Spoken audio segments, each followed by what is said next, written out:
Magulang ay kailangan sa mga batang manonood. GMA News and Public Affairs. Walang kinikilingan, walang pinoprotektahan, walang kasinungalingan, serbisyong totoo lang.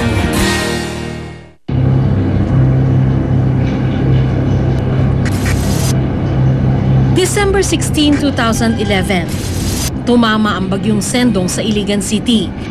Dahil sa matinding pag-ulan, rumagasa pababa ng kabundukan ng tubig, dala ang naglalakihang mga troso. Sinagasaan ang lahat ng madaanan nito, kahit na ano, kahit na sino.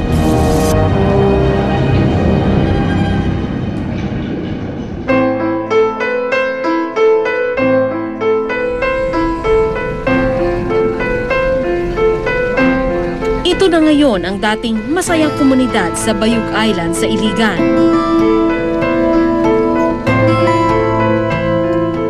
Mahirap isiping dati itong puno ng bahay na nakatirik sa paligid ng Bayug Elementary School. Ilang palatandaan na lang nga ang naiwan ng eskwelahang naging bukal ng pangarap ng mga taga rito.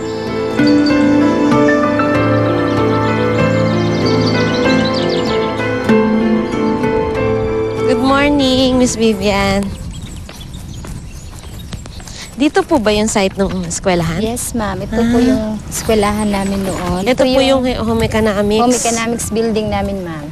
Tapos dyan yung stage namin, yung gym. Tapos sa tabi nito, grade 6 room ni Sir Batoy. Then doon, sa kabila, yung building ng guidance room. Then doon, grade 1. Then kindergarten room. May kinder kami, ma'am, preschool. Tapos doon yung opisina ng aming principal. Saan ka dati nagtuturo? Saan banda ka dati nagtuturo? Doon, ma'am. May punong kahoy.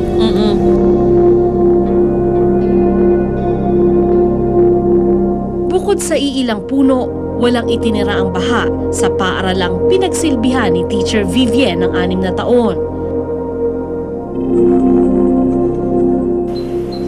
Kaya hinayaan ko na lang bumaha ang mga magagandang alaala ni Teacher Vivian. Buhay na buhay kung titingnan natin yung school kasi makukulay. Maraming mga punong kahoy, mga bulaklak na tanamin namin. Talagang malapit sa puso niya. Yes, ma'am. Bali, yung kinatatayuan natin, ma'am, yun ang fence namin. So, in between dyan, may herbal garden. So, tinataniman ko ng mga tanim na maaaring gagamitin sa mga bata sa paggamot. Oo. Pero walang gamot sa sakit na nararamdaman ngayon ni Teacher Vivian. Paghupa ng bagyo, mahigit 1,500 ang namatay at nawawala sa Iligan. Sa Bayug Elementary School, 5 estudyante ang natagpo ang patay. 76 naman ang nawawala pa rin hanggang ngayon. Ilan sa kanila, mga estudyante ni Teacher Vivian. Sina Leonie, Gian, Corinne, talagang estudyante ko sila. Tapos yung sana siya yung magiging first honor namin, ma'am, si Josie Rose, grade 5. Wala. Hanggang ngayon, hindi pa nakikita. Siguro, ma'am, naano na lang sila kasi bandang dito yung bahay nila, malapit sa ilog. So, maliliit na bata. Yun nga nasa isip ko habang nasa bubong ako. Ang liit pa ng mga bata, so paano sila magbubuhay? Hanggang sa ilang araw, nakita ko yung ibang estudyante kong buhay. Talagang niyakap ko sila dahil hindi ko akalain na buhay sila.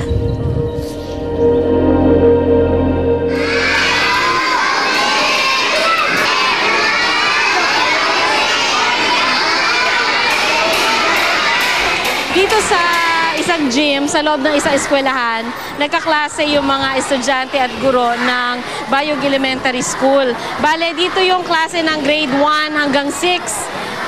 Tapos, dito na rin yung feeding. May nagaganap na feeding ngayon. Tapos, dito naman yung practice ng graduating class, yung grade 6. Nagpa-practice sila ng graduation ngayon. Pare-parehong biktima ng trahedya ang mga guro at estudyante. Kaya kahanga-hangang tuloy pa rin ang pag-aaral ng mga estudyante ng Bayug Elementary School. Okay, we will go to different evacuation center. Based on master list and every grade level, you lock your pupils.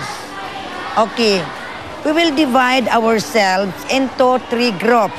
Since we are 15, 5-5 kami bawat grupo. Sa tulong ng mga donasyon ng iba't ibang grupo at individual, nagpatuloy ang pag-aaral ng mga estudyante. Kabilang dito ang magkapatid na sina Mayen at Michelle na parehong grade 6. Hello, Mayen. Kamusta? Okay na po. Ano, mag-graduate na kayo Opo. Anong ginagawa nyo ngayon? Nagpa-practice po. Nagpa-practice para sa graduation? Opo. Ano, kamusta? Pwede mo pakita sa akin laman ng bag mo? Pwede po. Yan.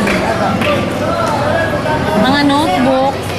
Ano to? Ito pa yung notebook mo nung bago bumaha? Hindi. Saan galing tong mga notebook mo? Binigay rin dito. Ano pang nasa bag mo? Notebook at saka envelope. Dami naman notebook. Ang dami ba nagbigay? Sa iba-ibang subject to. Opo. Tapos, may libro ka? Ito is mag-isa lang. So, binigay rin to sa... Binigay lang sa inyo. Yung notebook mo, binigay lang sa'yo. Libro mo, binigay lang sa'yo. Yung bag mo, Binigay din. yung suot mo, Binigay din.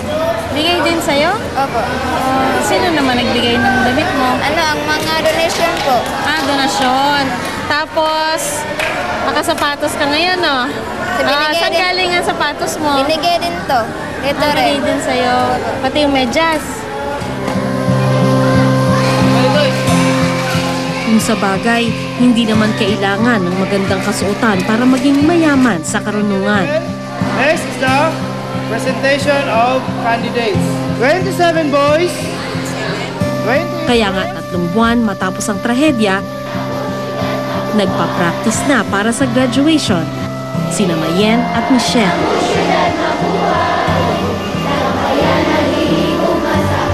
Sa di kalayuan, abala naman ang mga guro at magulang sa paglilinis ng entablado.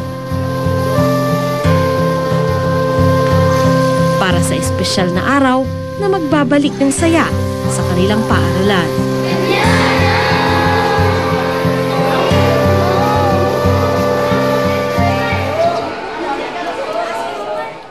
Anong kailangan yung mga puting shirt? Ganon? Puti. Puti po. Hanap tayo ng puti. Ayan, kasyang-kasya.